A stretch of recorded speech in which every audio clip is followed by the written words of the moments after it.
네, 여러분 어떻게 설 연휴 잘 보내셨습니까? 누군가는 가족과 또 가까운 지인들과 시간을 보냈을 것 같고요. 들어보니까 어떤 분들은 또 여행을 다녀오신 분도 있는 것 같더라고요. 그리고 무척이나 애석하지만 이 연휴 기간에도 일을 했던 분도 있었다고 들었습니다. 연휴 기간에 쉬지 못하고 일을 하신 분들에게는 심심한 위로의 말씀을 전합니다. 또한요, 우리가 이 연휴 기간을 맞이해서 여러 지체들이 해외 선교도 다녀왔습니다. 우리가 선교를 가면은요, 그게 해외 선교든 국내 선교든 가장 중요한 것은 복음입니다. 복음. 선교의 핵심이죠. 기쁜 소식. 그 기쁜 소식은 우리 그리스도인들이 복의 근원이라고 고백하는 우리 하나님으로부터 발현됩니다. 우리 오늘 말씀을 시작하면서요, 이 하나님의 복을 떠올리면서 우리 좌우 앞뒤에 계신 분들과 최소 3분 이상 우리 한번 새해 인사, 복을 빌어주는 인사를 그리스도인으로서 한번 해보도록 할게요. 3명 이상 새해 복 많이 받으세요. 새해 복 많이 받으세요. 새해 복 많이 받으세요. 네, 올해도 우리가요, 우리 가운데에 복의 근원 되시는 하나님께서 강복하시기를, 항상 동행하시기를 소망합니다. 설 연휴와 우리 선교를 마치고 예배 자리에 나왔습니다. 그리고 오늘은 우리가 잘 알고 있는 것처럼 사순절 첫 번째 주일입니다. 올해 사순절은요, 지난 수요일로부터 시작했고 이번 부활절은 다가오는 4월 5일입니다. 우리 더 기쁜 청년부는요, 이 사순절 기간 동안 십자가를 마음에 아로새기는 사순살이를 하게 됩니다. 저는 여러분들이 이 사순살이에 꼭 함께 동참하였으면 좋겠습니다. 성육신하셨던 예수 그리스도께서 이 땅 가운데 남기신 것이 바로 공동체, 교회이기 때문입니다. 지금도 우리는요, 교회를 통해서 예수님을 만납니다. 예수님을 알아갑니다. 우리는 교회를 통하지 않고는 예수님을 온전히 만날 수 없습니다. 인간이 홀로는 살 수 없는 것처럼요, 그리스도인들도 홀로는 온전히 주님을 알아가거나 그리스도인으로서 살아갈 수가 없습니다. 그러니 이번 사순살이는 우리 공동체 모두가 참여해서 우리가 각자 그리고 또한 함께 주님을 묵상하였으면 좋겠습니다. 오늘 설교의 본문인 갈라디아서 2장 20절 말씀은요, 사순살이 첫날에 우리가 함께 묵상한 구절입니다. 지난 수요일에, 사순절이 시작되는 제2의 수요일에 이 구절을 5번 소리 내어서 읽어보셨나요? 본문을 읽어보면서 여러분들의 마음에 어떤 울림이 있었습니까? 잠시 제가요, 이 갈라디아서 2장 20절 말씀을 세번역 성경으로 한 번 더 읽어보도록 할게요. 세번역 성경입니다. 나는 그리스도와 함께 십자가에 못 박혔습니다. 이제 살고 있는 것은 내가 아닙니다. 그리스도께서 내 안에서 살고 계십니다. 내가 지금 육신 안에서 살고 있는 삶은 나를 사랑하셔서 나를 위하여 자기 몸을 내어주신 하나님의 아들을 믿는 믿음 안에서 살아가는 것입니다. 내가 그리스도와 함께 십자가에 못 박혔다는 것, 지금 내 안에 그리스도께서 살고 계시다는 것, 그리스도께서 나를 사랑하셔서 자기 몸을 내어주셨다는 것, 우리가 그 믿음 안에서 살고 있다는 것. 지난 수요일에 사순절을 시작하는 날에 바울의 이 고백을 여러분들이 거듭 되뇌었을 때에 이 고백이 여러분의 고백이 되셨습니까? 아니면 너무 당연한 말이라서, 혹은 너무 많이 들어온 말이라서 별 감흥이 없지는 않았는지 모르겠습니다. 오늘 본문을 제대로 이해하기 위해서는요, 우리가 갈라디아서의 배경을 조금 알아야 합니다. 잘 알려진 것처럼요, 갈라디아서는 사도 바울이 갈라디아의 교회들에게, 그리스도인들에게 보낸 편지입니다. 성경에는 바울의 편지가 무척 많지요. 그런데 그 많은 편지들 가운데서도 이 갈라디아서는 가장 먼저 쓰인, 혹은 가장 먼저 쓰인 서신들 중에 하나라고 여겨집니다. 신약 성경 전체를 봐도요, 가장 이른 성경으로 쓰인 성경 중 하나가 갈라디아서라고 합니다. 이 갈라디아서가 신약 성경 중에, 또는 바울의 서신 중에 가장 먼저, 가장 이른 시기에 쓰였다는 그 말의 뜻이 무엇일까요? 그것은 오늘날 많은 그리스도인들에게, 우리에게 너무나도 익숙한 이 본문의 말씀이요, 당대에는, 당시에는 무척이나 새로운 말이었다는 뜻입니다. 무언가 새로운 것을 제시하는 사람들은 기존의 잘못된 주장 혹은 관습을 탈피하기 위해서 매우 강하고 분명한 어조를 사용하곤 합니다. 그래서 종교 개혁자들을 보면요, 초기의 종교 개혁자들일수록 후대의 개혁자들보다 조금 더 강한 것, 타협 없는 주장하는 모습을 볼 수가 있지요. 갈라디아서 역시 마찬가지입니다. 당대에 새로운 메시지를 담고 있던 이 서신 안에는 아주 강하고 분명한 메시지가 담겨 있습니다.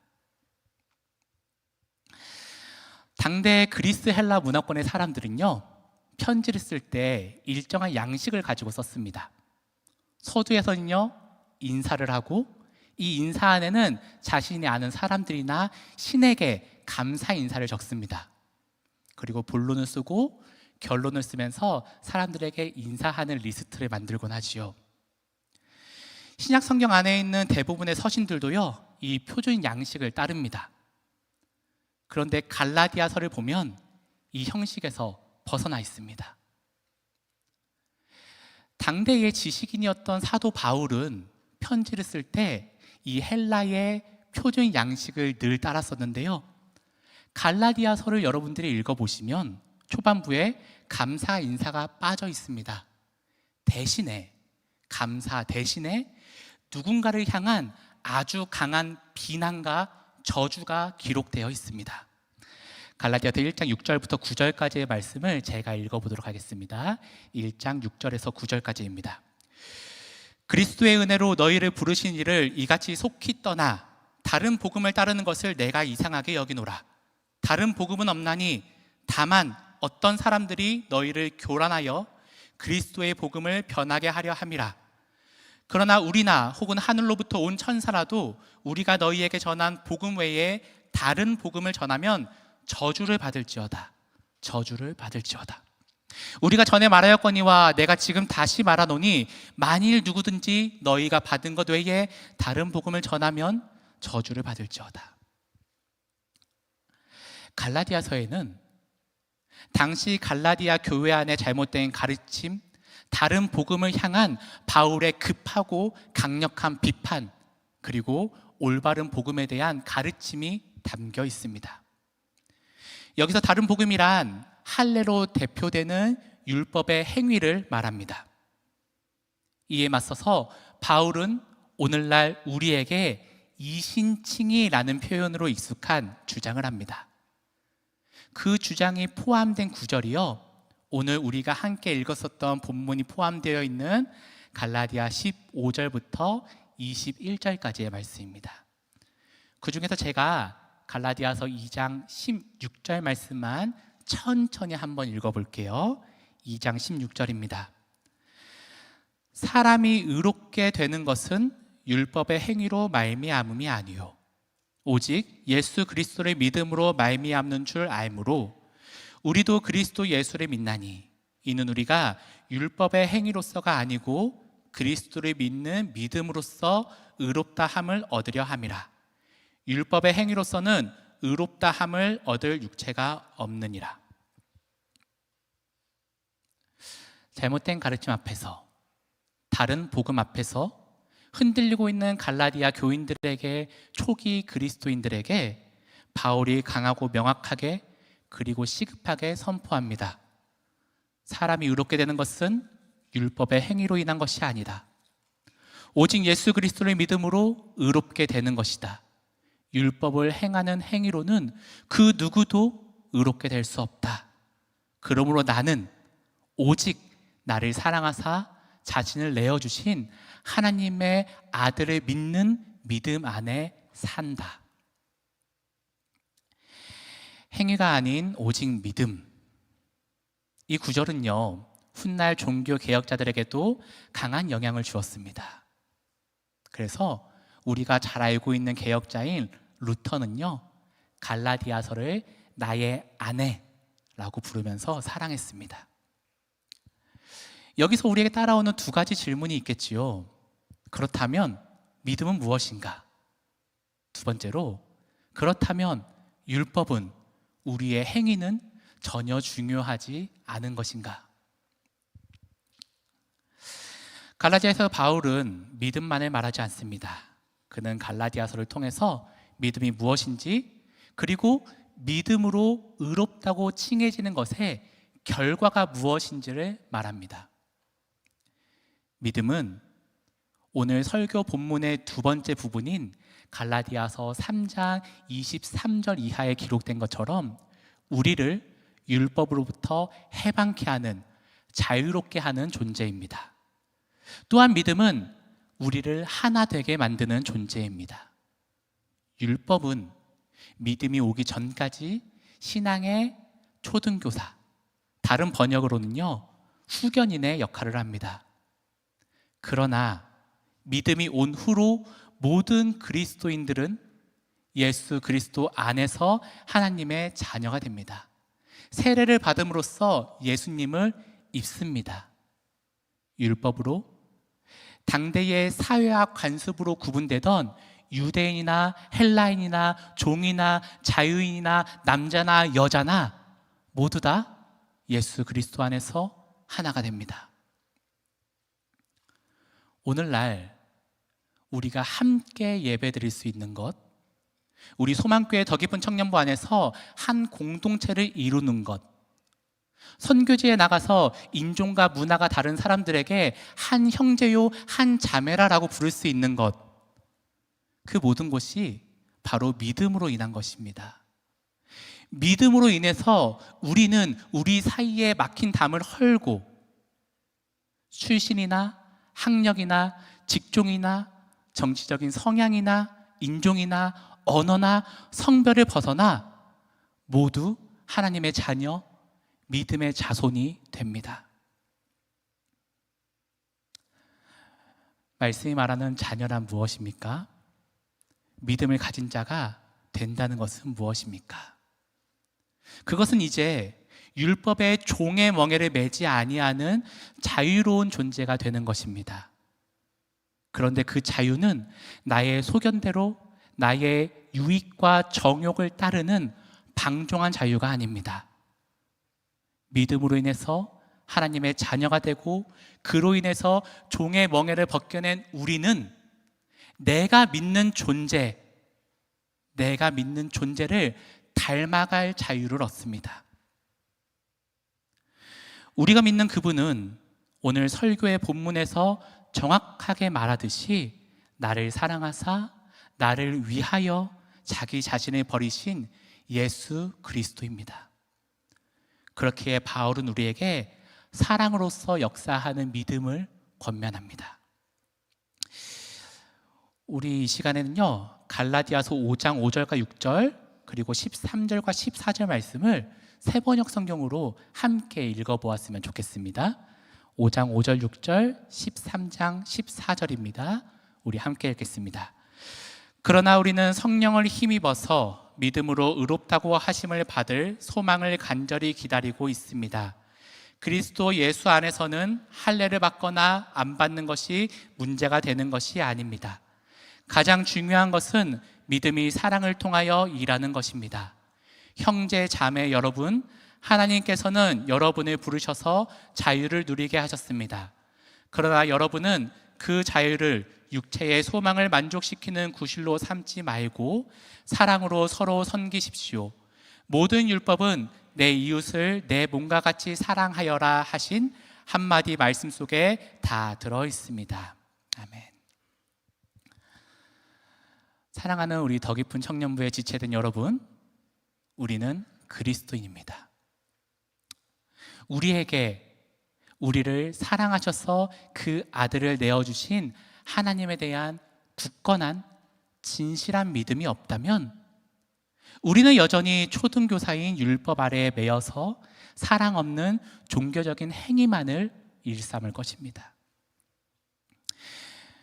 갈라디아서를 읽으면서 우리가 기억해야 하는 다른 하나는 갈라디아서가 율법 또는 행위를 배제하고 믿음만을 주장하는 편지가 아니라는 점입니다.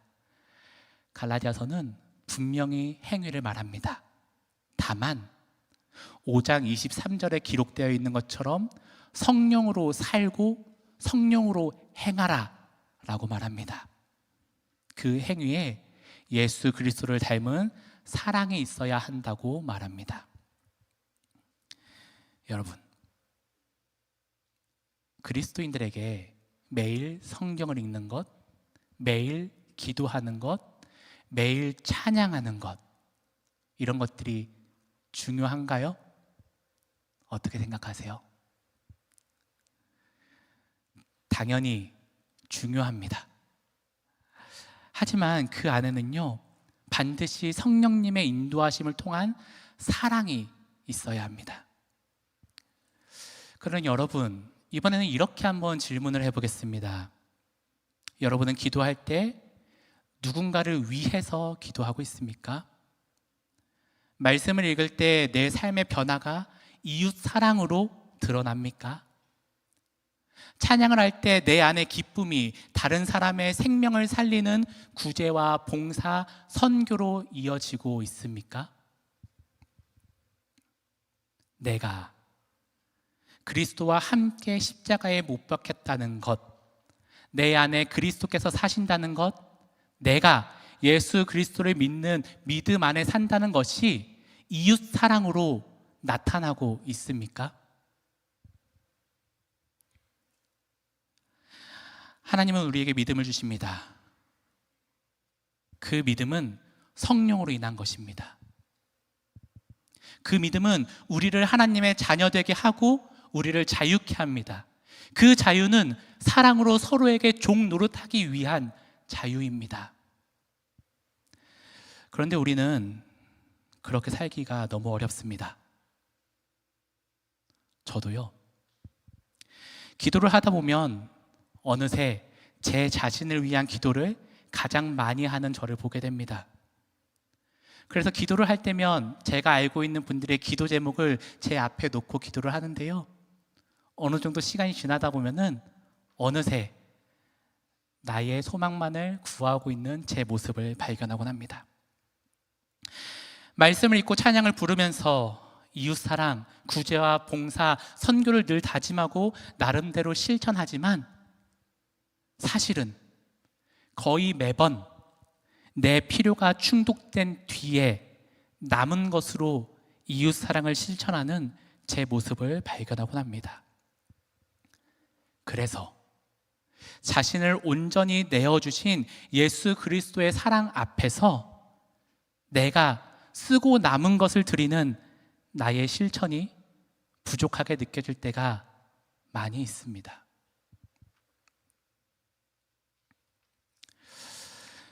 여러분은 자신을 내어주신 예수 그리스도의 사랑을 온전히 따라가고 있습니까? 믿음이, 사랑이 서로 종 노릇하게 하는 그 자유가 여러분에게 있습니까? 믿음, 자유, 소망, 사랑. 저는 종종 이와 같은 진리가 무겁게 느껴질 때가 있습니다. 신앙인으로서 매일 기도하고 말씀 읽고 찬양하고 11조를 비롯한 헌금을 드리고 예배와 수련회에 참여하는 것, 일상에서도 술, 담배, 유흥을 멀리하고 다소 손해를 볼지라도 정직하게 도덕적으로 사는 것, 이런 율법적인 조항은요, 제게는 무척이나 쉽습니다. 그러나 오늘 갈라디아서가 저에게 그리고 우리에게 말하는 자신을 온전히 내어주신 예수 그리스도를 따르는 그 믿음은, 자유는, 사랑은 정말 쉽지가 않습니다. 그것은 저와 우리의 삶의 자리가 자신을 내어주신 예수 그리스도를 닮기에는 녹록지 않기 때문일지도 모르겠습니다. 또는 그저 죄인된 인간의 본성이 본질적으로 예수 그리스도를 따르는 그 모습을 실현할 수 없기 때문일지도 모르겠습니다. 그러나 여러분, 부디 자신을 내어주신 예수 그리스도의 사랑을 담는 것을 부담스러워하거나 포기하지 마십시오. 갈라디아서는 그리스도인의 믿음, 자유, 사랑, 이 어려운 것들을 가능케 하는 힘이 우리 자신이 아니라 성령님께 있다고 말합니다. 갈라디아서 5장 18절 말씀입니다. 5장 18절 말씀입니다. 너희가 만일 성령의 인도하시는 바가 되면 율법 아래에 있지 아니하니라. 성령의 인도하시는 바가 되면 율법 아래에 있지 아니하리라. 그러니 우리 이 사순절 기간 동안 우리를 사랑하셔서 자신을 내어주신 예수 그리스도를 더욱 묵상합시다. 그리고 나의 능력이나 율법의 조항이 아닌 예수께서 우리에게 보내신 성령님을 의지합시다. 우리 가운데 사랑으로 역사하는 믿음, 사랑으로 서로 종노릇하게 하는 자유가 가득하기를 소망합시다. 그 소망으로 성령님의 인도하심을 거듭 기다립시다. 그리고 지금 이 자리에서 다소 부족할지라도, 완벽하지 못할지라도 내가 보일 수 있는 믿음, 자유케 되어 사랑으로서 역사하는 믿음을 살아내 봅시다. 사순절 기간 동안 더욱 힘써 말씀을 묵상하고 기도합시다. 사순사리를 통해서, 이번 수련을 통해서 우리 함께 십자가를 마음에 아로새겨 봅시다. 교회 안에서, 가정과 일터에서 내가 할 수 있는 작은 사랑들을 찾아서 한번 실천해 봅시다. 주님은 반드시 우리에게 먼저 손을 내미십니다. 우리를 인도하십니다. 이제 우리는 그 손을 기다리며 인도하심을 사모하며 우리의 믿음으로 자유롭게 서로를 사랑하며 살아가야 합니다.